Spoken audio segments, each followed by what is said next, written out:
भंवरेश्वर आयुर्वेद भवन उच्च एवं प्रमाणित औषधियों के निर्माता।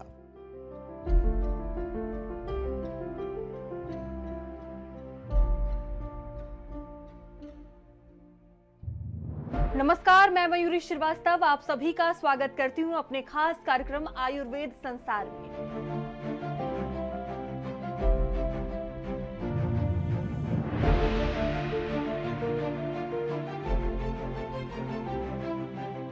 आज बात करते हैं एक ऐसी बीमारी की जो आजकल बहुत आम होती जा रही है, अर्थराइटिस।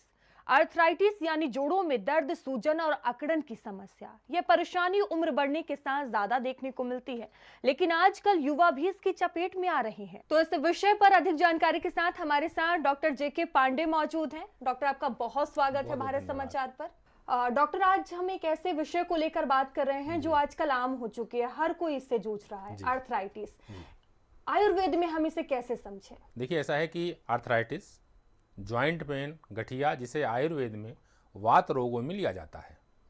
आयुर्वेद में जोड़ों के दर्द को संधिवात और आमवात इन दो भागों में विभाजित करते हैं, जिसे हम सामान्य भाषा में ऑस्टियोआर्थराइटिस और रिमेटॉयड आर्थराइटिस कह सकते हैं। तो जो आप बता रहे थे कि ये दो होते हैं, ऑस्टियोआर्थराइटिस और रूमेटाइड आर्थराइटिस, क्या अंतर है और क्या लक्षण होते हैं इसके? देखिए, ऐसा है कि ऑस्टियोआर्थराइटिस यानी कि संधिवात उम्र के साथ जोड़ों के घिसने या जोड़ों के अंदर का ग्रीस, जिसे कि हम साइनोवियल फ्लूइड कहते हैं, उसके कम होने से होता है। आमवात या रिमेटॉयड आर्थराइटिस को हम ऑटो इम्यून डिजीज कहते हैं। इसका मतलब यह है कि शरीर की जो इम्यूनिटी है वो अपने ही जॉइंट्स को डिस्ट्रॉय करने लगती है और फिर जॉइंट्स में सूजन और दर्द जैसे लक्षण होने शुरू हो जाते हैं। आमतौर पर रिमेटॉयड आर्थराइटिस यह कम उम्र में शुरू होता है। जो आमवात है यानी कि जो रिमेटॉयड आर्थराइटिस है, इसमें जो मुख्य लक्षण है, एक तो जोड़ों में दर्द होना, जोड़ों में सूजन होना, जोड़ों में अकड़न यानी कि स्टिफनेस होना, और ख़ास बात यह है कि सुबह सोकर उठने पर जोड़ों में और शरीर में ज़्यादा अकड़न यानी कि स्टिफनेस होती है। जोड़ों को मोड़ने में परेशानी होती है। कभी कभी जोड़ों का रंग लाल सा हो जाता है और छूने पर जोड़ में गर्मी का एहसास होता है। ऐसे अन्य लक्षण भी आमवात में होते हैं। जहाँ तक सवाल संधिवात या ऑस्टियोआर्थराइटिस का है, ऑस्टियोआर्थराइटिस के लक्षणों में जोड़ों में दर्द तो रहना ही है, जोड़ों में उठने बैठने में आवाज़ आना, उठने बैठने में तकलीफ होना। ख़ास बात यह है कि ज़्यादातर ये बड़े जोड़ों जैसे कि घुटने आदि जोड़ों में होता है। अगर ये ऑस्टियोआर्थराइटिस ज़्यादा हो जाती है तो फिर इसमें हाथों पैरों की उंगलियां टेढ़ी भी हो जाती हैं। तो डॉक्टर, आप आमवात की बात कर रहे थे, तो आयुर्वेद में इसकी चिकित्सा कैसे की जाए? क्या है ये, किस तरह से समझा जाए? देखिए, जहाँ तक चिकित्सा का सवाल है, आयुर्वेद में सबसे बड़ी बात अग्नि कही गई है, यानी कि पाचकाग्नि। तो आमवात में जब अग्नि मंद हो जाती है तो इनडाइजेशन जो टॉक्सिन्स होते हैं वो जाके जॉइंट्स में जमा होते हैं, तो हमको आमवात में अग्नि की चिकित्सा करनी पड़ती है। तो हमको इसमें क्या करना है कि सौंठ और गिलोय का काढ़ा बनाते हैं और फिर उसमें हम एरंडी का तेल, कैस्टर ऑयल, उसमें हम मिला लेते हैं। सुबह खाली पेट लेना होता है।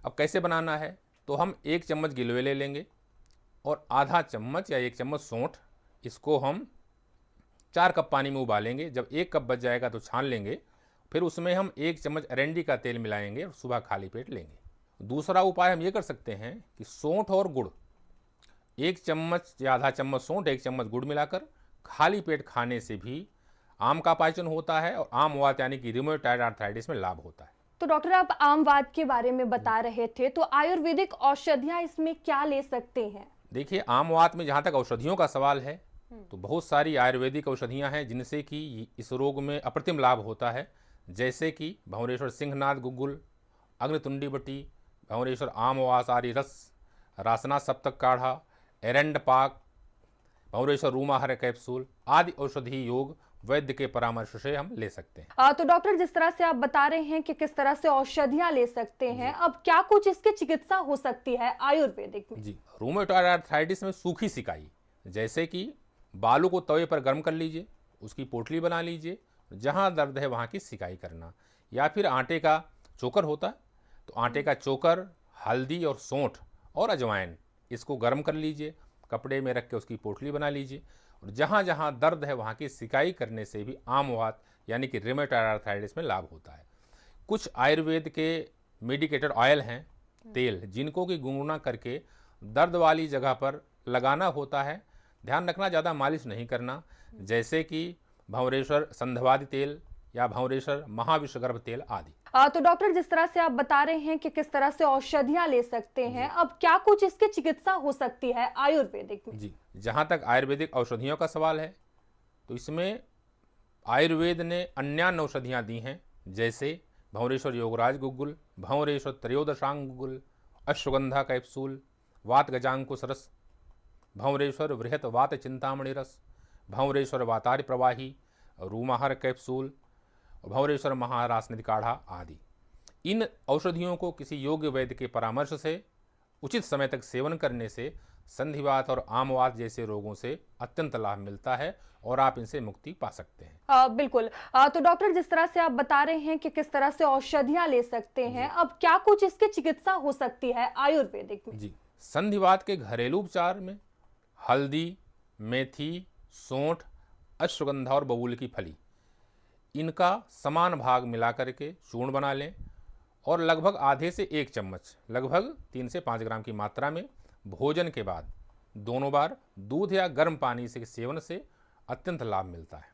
अच्छा, अब जहाँ तक संधिवात की बात है यानी कि ऑस्टियोआर्थराइटिस, इसमें हम बहुत सारे औषधि योग हैं जिनसे कि सिद्ध तेल, क्योंकि हम जानते हैं कि वात रोग का सबसे अच्छी औषधि तेल होती है, तो उस तेल से हम मालिश करने से लाभ होता है, जैसे कि भंवरेश्वर महानारायण तेल, क्षीरबरा तेल, महामार्श तेल आदि हम लगा के मालिश कर सकते हैं। डॉक्टर, देखिए, काफी बार सुनने को मिलता है कि घुटनों के दर्द में योग और व्यायाम का बहुत ज्यादा लाभ मिलता है, तो क्या ये सही है? जी हाँ, घुटनों के दर्द में व्यायाम से अत्यंत लाभ मिलता है।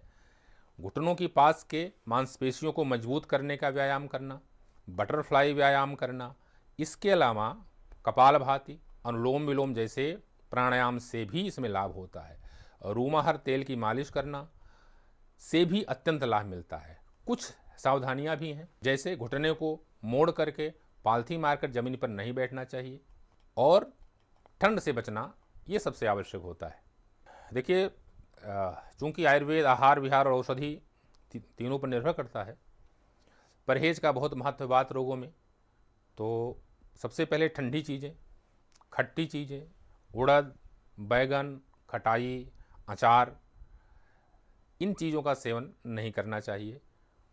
बहुत ज़्यादा देर तक कूलर और एसी में बैठना या फिर फास्ट फूड खाना, देर रात में भोजन करना, रात्रि में दही लस्सी का सेवन करना, सुबह बहुत देर में नाश्ता करना, ऐसे खान पान को हमें नहीं करना चाहिए, नहीं तो इन रोगों में हमें लाभ नहीं मिलेगा। ये रोग बहुत ही असाध्य हो जाएंगे। तो इन सारे परहेज को करके हम इन रोगों को दूर कर सकते हैं, नहीं तो ये रोग जीर्ण हो करके असाध्य हो जाते हैं। आज सर, आपका बहुत धन्यवाद भारत समाचार से जुड़ने के लिए, तमाम जानकारियां साझा करने के लिए। आशा है आपको यह जानकारियां उपयोगी लगी होंगी। स्वस्थ रहें, सुरक्षित रहें और देखते रहें भारत समाचार। इस कार्यक्रम के प्रायोजक हैं भंवरेश्वर आयुर्वेद भवन, उच्च एवं प्रमाणित औषधियों के निर्माता।